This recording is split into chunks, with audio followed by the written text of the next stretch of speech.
மச்சான் news paper பாருடா. வர மே 16ஆம் தேதி அன்னைக்கு எலெக்ஷன் நடக்க போகுதுடா. கண்டிப்பா இந்த தேர்தலுக்கு ஏதாவது பண்ணி ஆகணும் மச்சான். மக்களுக்கு புரியும்படி நாம தானே போராடணும். அது எப்படிடா முடியும்? மக்களை பொறுத்தவரை என்னுடைய ஓட்டு எப்படிதான் முடிவு பண்ணி வச்சிருக்காங்க. அதை எப்படி மாற்ற முடியும்? நாம நினைச்சா முடியும் மச்சான். பசங்க எல்லாம் ஒன்று சேர்ந்தாலே போதும்டா. பசங்க கால் பண்ணி ஏறி வர சொல்றான்.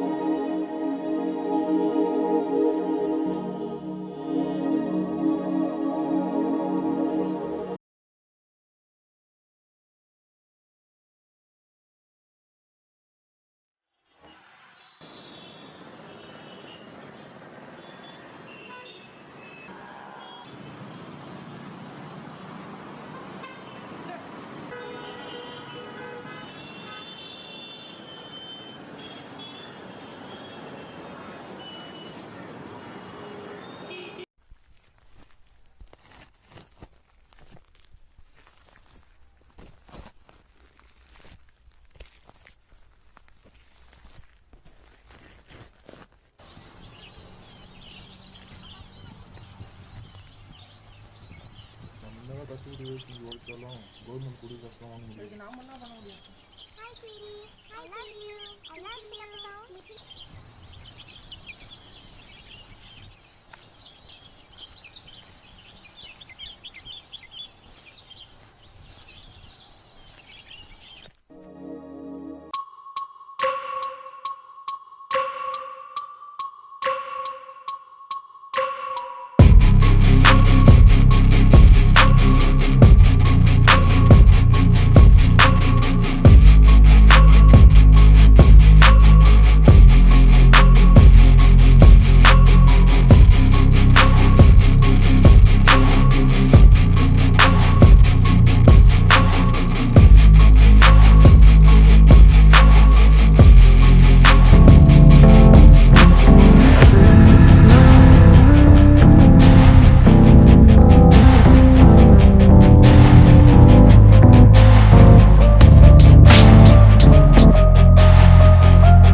சொல்லுப்பா. ஆனால் நம்ம ஒயின் ஷாப் சொல்லி பசங்களாம் போன நம்ம பசங்களை அனுப்பி என்னென்னு பாருங்கண்ணா.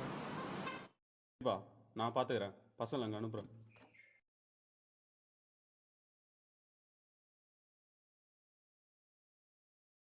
தமிழே, சொல்லுண்ணா. நம்ம பசங்களை உடனே அங்கே அனுப்பி என்னன்னு பார்க்க சொல்லு. சரிண்ணா.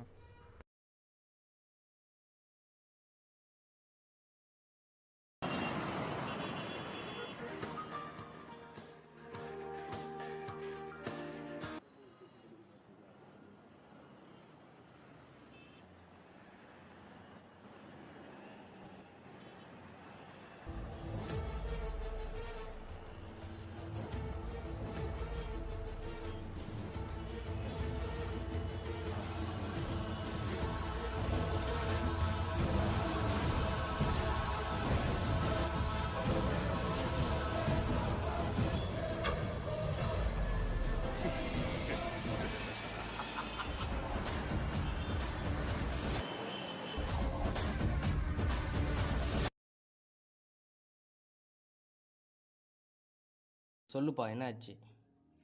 இல்லை, சின்னதாக ஒரு அடிபட்டுருச்சு. ஓ, அப்படியா?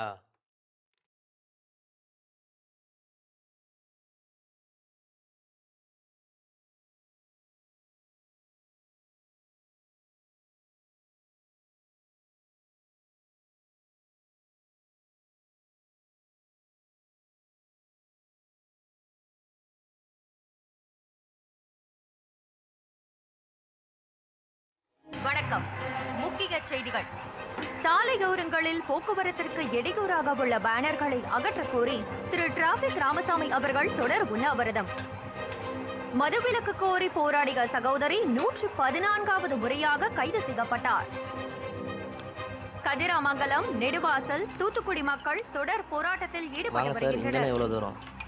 2 வரேன் சார், அவனை பார்க்கலாம்னு வெயிட் பண்றேன். சரி சார், கொஞ்சம் வெயிட் பண்ணுங்க. கட்டிடங்கள் திடீரென்று சேதமடைந்து விட்டதாக தெரிவித்து கல்லூரியின் கட்டிடங்களை இடித்து மேலும் பல நம்ம நாட்டுல மட்டும்தான் அதிகமா போராட்டம் நடக்குது. இதையும் கலக்கிறாங்களே, இவங்களும் நம்மள மாதிரி தானே. இவங்கள சொல்லி ஒன்று குத்தலடா. இவங்க கூலிக்கு வேலை செய்கிறவங்க. இவங்க மெயின் ஹெட் யாரு, அவங்கள தான் நம்ம எதாவது பண்ணணும். புரியல. நல்லா கேளு. ஒரு தப்பு பண்ணால் அதை மறைக்க போலீஸ்க்கும் கோர்ட்டுக்கும் எவ்வளோ செலவு பண்ணுறாங்க. அந்த காசை மக்களுக்கு செலவு பண்ணாலே போதுண்டா. இந்த மாதிரி மக்கள்லாம் போராடவே தேவையில்ல. மக்களுக்கு தேவையானது கிடைச்சாலே போதுண்டா. தம்பிங்களா, நீங்கள் பேசுறது 100க்கு 100 கரெக்ட். உங்கள் லைஃப்பில் எதனா ஹெல்ப் வேணா எனக்கு கான்டாக்ட் பண்ணுங்க. நான் யாருன்னு கேட்குறீங்களா? நானும் உங்களை ஒருத்தன் தான்ப்பா. சரிங்க சார், வரேன்.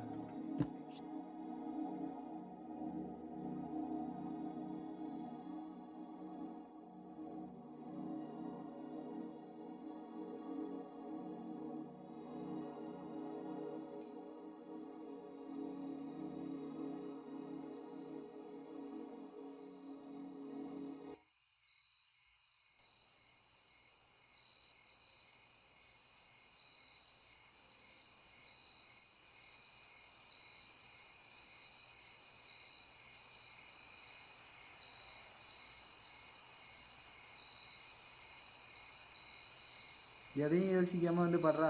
எப்படிடா எதையும் யோசிக்காம வந்து படுக்க முடியும்? இன்னைக்கு நம்மளுக்கு நடந்தால் எல்லாத்துக்கும். இதுக்கு நம்ம ஏதோ ஒன்று பண்ணி ஆகணும் மச்சான். சரிடா, இப்போ வந்து படு. எதா இருந்தாலும் நாளைக்கு பேசிக்கலாம்.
என்னடா வர சொல்லியிருந்தா?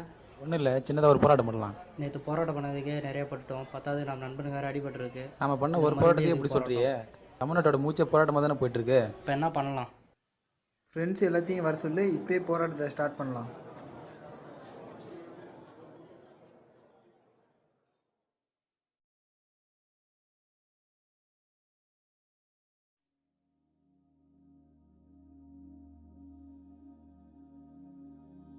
ஏற்கனவே நம்ம நாட்டை பொறுத்த வரைக்கும் எல்லா இடத்துலையும் வெறும் போராட்டமாக தான் போயிட்டுருக்கு. இதில் நாமளாம் சேர்ந்து ஒரு போராட்டம் பண்ணணுமா? எதுக்கு இதெல்லாம்? இப்படி சொல்கிறீங்களே, உங்களுக்கு அசிங்கமாக இல்லை? நமக்கு சுதந்திரம், விடுதலை, பெண்ணுரிமை, ரீசெண்டாக ஜல்லிக்கட்டு, அது மட்டும் இல்லை, நீயும் நானும் இந்த இடத்துல ஒன்றா நின்று பேசுகிறோமே, இதெல்லாம் நம்மளுக்கு எப்படி கிடைச்சிது? போராட்டம் மூலம் தானே. முன்னாடி இருந்தவங்க நினச்சிருந்தா பெண்ணுரிமை, விடுதலை இதெல்லாம் நம்மளுக்கு கிடைச்சிருக்குமா? சொல்லுங்கள். இருக்கிற காலகட்டத்தில் மக்களுக்கு எது தேவைன்னாலும் சரி, தேவை இல்லைன்னாலும் சரி, போராட்டம் தான் முடிவுன்னு அப்படின்னு ஆயிடுச்சு. இப்படி இருக்கிற காலகட்டத்தில் நாமளும் எதுக்கு போராடணும் அப்படின்னு கேட்குறீங்க? சின்ன விஷயமா இருக்கட்டும், பெரிய விஷயமா இருக்கட்டும், ஒரு தப்பு பண்ணுறான்னா தண்டனை கொடுக்கணுமா? போராட வேண்டியதாக இருக்குது. அப்போ நீங்கள் சொல்கிறது பார்த்தோன்னா எல்லாத்தையுமே போராடி தான் இருக்கணுமா? இதுக்கு ஒரு தீர்வு கிடையாதா? அதுக்கு முன்னாடி நம்ம நாட்டில் எதெல்லாம் சரியாக இருக்குது, எதெல்லாம் தப்பாக இருக்குது சொல்லுங்கள். இங்கே இதுதான் சரியாக இருக்குது, எல்லாமே தப்பாக தான் இருக்குது. தமிழ்நாடே தப்பாக தான் இருக்குது. நாம் பண்ணுற தப்புக்கு ஏங்க தமிழ்நாடு தப்பு சொல்கிறீங்க? தமிழ்நாடு தப்பாக இல்லை, தமிழ்நாட்டில் எல்லாம் தப்பாக இருக்குது. மருத்துவம், கல்வி, சமூகம், சமுதாயம், மக்கள், ஆண், பெண், ரூல்ஸ் அண்ட் ரெகுலேஷன் எல்லாமே தப்பாக தான் இருக்குது. இதில் நமக்கு பங்கு உண்டு. தரமான இலவச கல்வியையும் மருத்துவத்தையும் நாம் ப்ரைவேட் நம்பி இருக்கோம், கவர்மெண்ட் நம்பி இல்லை. காரணம் எஜுகேஷன். கவர்மெண்ட்டை விட ப்ரைவேட்டில் கோச்சிங் நல்லா இருக்குது. ஹாஸ்பிட்டல் கவர்மெண்ட்டை விட ப்ரைவேட்டில் ட்ரீட்மெண்ட் நல்லா இருக்குது. ப்ரைவேட் கம்பெனி பொறுத்த வரைக்கும் மக்களை அட்ராக்ட் பண்ணவும் லாபம் சம்பாதிக்க மட்டும்தான் பார்ப்போம். கவர்மெண்ட் பொறுத்த வரைக்கும் மக்களுக்கு சேவை செய்கிறது தான் சம்பாத்தியம் அப்படின்றது இல்லை. இது யாராவது தப்பு தான் அப்படின்னு கேட்டிருக்கீங்களா? அட்லீஸ்ட் கேட்கணும் தான் நினச்சாவது பார்த்துருக்கீங்க. நீங்கள் ஃபஸ்ட்டு கேட்டிருக்கீங்களா? கரெக்டான கேள்வி தான். நாங்களும் ஒயின் ஷாப்பை மூட சொல்லி நிறைய கேட்டிருக்கோம். மூட சொல்லி தான் நிறைய பேர் போராட்டம் பண்ணியிருக்காங்களே. இதுக்கு முன்னாடி நிறைய பேர் நிறைய தடவை ஒயின் ஷாப்பை மூட சொல்லி போராட்டம் பண்ணியிருக்காங்க. நாங்கள் போராட்டம் பண்ணுறதுக்கு இதுக்காண்டி இல்லை. இதுக்கு முன்னாடி காலத்தெல்லாம் குடிச்சா ரோட்டில் ஆக்சிடென்ட் ஆகிறதும் வீட்டில் பிரச்சனை நடக்கிறதுமா தான் இருந்தது. ஆனால் இந்த காலத்தில் பெண்களுக்கு சரியான பாதுகாப்பு இல்லை. எல்லாம் சரக்கு அடித்தா ஊரகா தேடுறதுக்கு பதில் பெண்களை தான் தேடுறாங்க. இதுதான் நம்ம நாட்டில் நடக்குது. எங்கள் ஏரியாவில் ஒரு பொண்ணுக்கு இந்த மாதிரி பிரச்சனை நடந்திருக்கு. நாங்களும் போராட்டம் பண்ணோம். சில அரசியல்வாதிகள் செல்வாக்கு வச்சு அந்த போராட்டம் ஈஸியாக கலைச்சிட்டாங்க. இதுக்கெல்லாம் காரணம் அரசியல்வாதி இல்லை, நாம தான். என்னடா இவன் இப்படி சொல்லிட்டானேன்னு நினைக்காதீங்க. நம்மளுடைய தப்பு என்றைக்கும் நமக்கு தெரியாது, மற்றவங்க சொல்லி தான் நமக்கு தெரியும். ரஞ்சித் சொன்னது 100% கன்ஃபார்ம். நம்ம லைஃப் கொஞ்சம் ரிவைண்ட் பண்ணி பாருங்கள். முன்னே வாழ்ந்துட்டு இருந்த வாழ்க்கை எப்படி, இப்போ வாழ்ந்துட்டு இருந்த வாழ்க்கை எப்படி இருக்குன்னு. இதுக்கெல்லாம் மாற்றம் நம்மக்கிட்ட இருந்து தான்.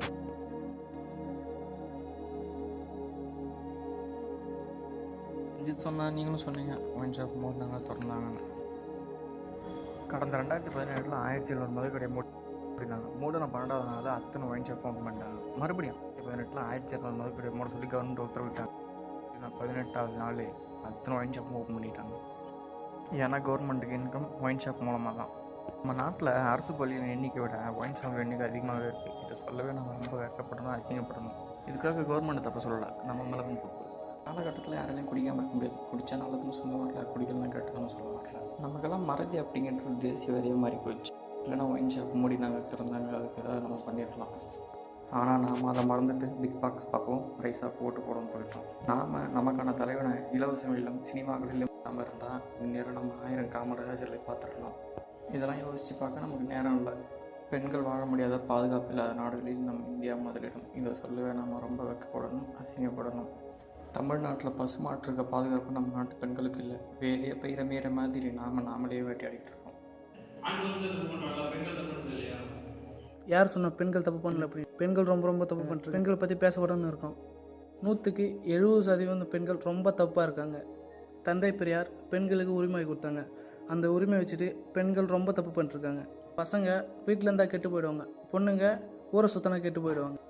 பெண்களை பற்றி நிறையா சொல்லிட்டு போகலாம், ஆனால் பெண்களை பற்றி சொல்ல வேண்டிய நேரம் இது இல்லை. மாற வேண்டியது அரசியல்வாதிகளோ அரசு ஊழியர்களோ இல்லை, மாற வேண்டியது நாம தான். தப்பு எல்லாத்தையும் மேலே இல்லை, நம்ம மேலே இருக்குது. என்றைக்கு நம்ம புரிஞ்சுக்கிறோமோ அன்றைக்கி தான் மாறும். மாற்றம் நம்மிடம் இருந்து.